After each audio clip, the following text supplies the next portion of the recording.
After capturing Lysychansk, Russian troops have concentrated their forces in the Donetsk region. The enemy is 10 kilometers away from Sloviansk. It is now a frontline city, according to the military administration of Sloviansk. Russian forces continue to use heavy artillery and aviation. However, they have not achieved significant success.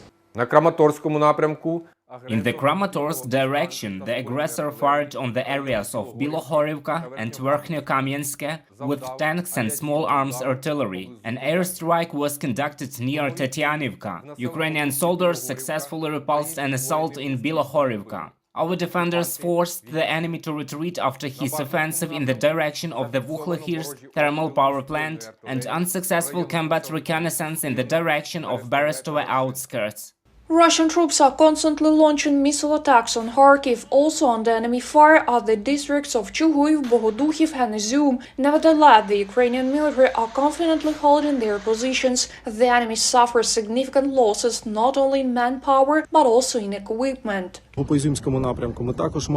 We have also made some success in the Izum direction. Another Russian ammunition depot was destroyed. We believe in the armed forces of Ukraine. They bring us closer to victory every day. The Ukrainian military had taken up new defensive lines in the east of the country, preparing for the next phase of the war. They managed to get out of Lysychansk without losses. The Ukrainian armed forces had been defending the region for 4 months, preventing the enemy from concentrating forces in other directions. After all, according to Serhiy Haidai, head of the Luhansk regional military administration, Russia's goal is to capture not only Donbass but all of Ukraine.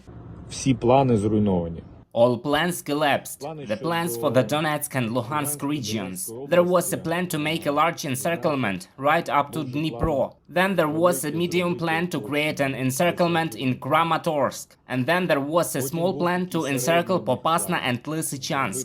Nothing worked out for the Russian occupiers, but we still really do not have long-range weapons. The first visible results of a turning point in the war will happen already this August, Intelligence Service of Ukraine said, but the country will be able to fully end the hostilities and regain all the territories next year. This is the exit to the borders as of 1991.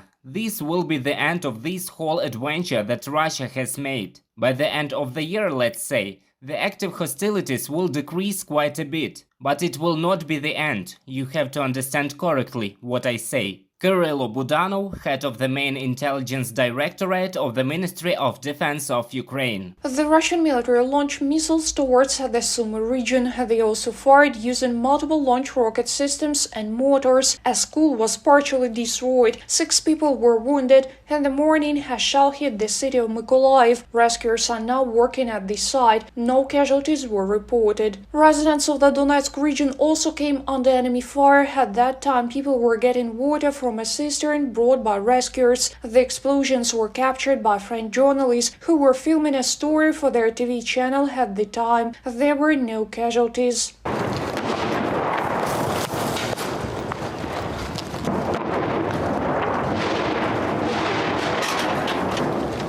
Seven missiles were launched towards the city of Dnipro and the region. 6 of them were shot down. 3 communities were hit. There were no casualties. In the Kryvyi Rih district, the enemy shot the territorial communities of Zelenodolsk, Apostolove and Shiroke. A kindergarten in the village of Shesternya was damaged. A school and kindergarten in the village of Velika Kostromka were also partially damaged. According to the United Nations, 4,889 civilians have already been affected by Russia's full-scale invasion of Ukraine. The enemy has deployed 3 warships in the Black Sea with up to 20 cruise missiles. Reported by Ksenia Bugay, Alexander Belov, UATV News.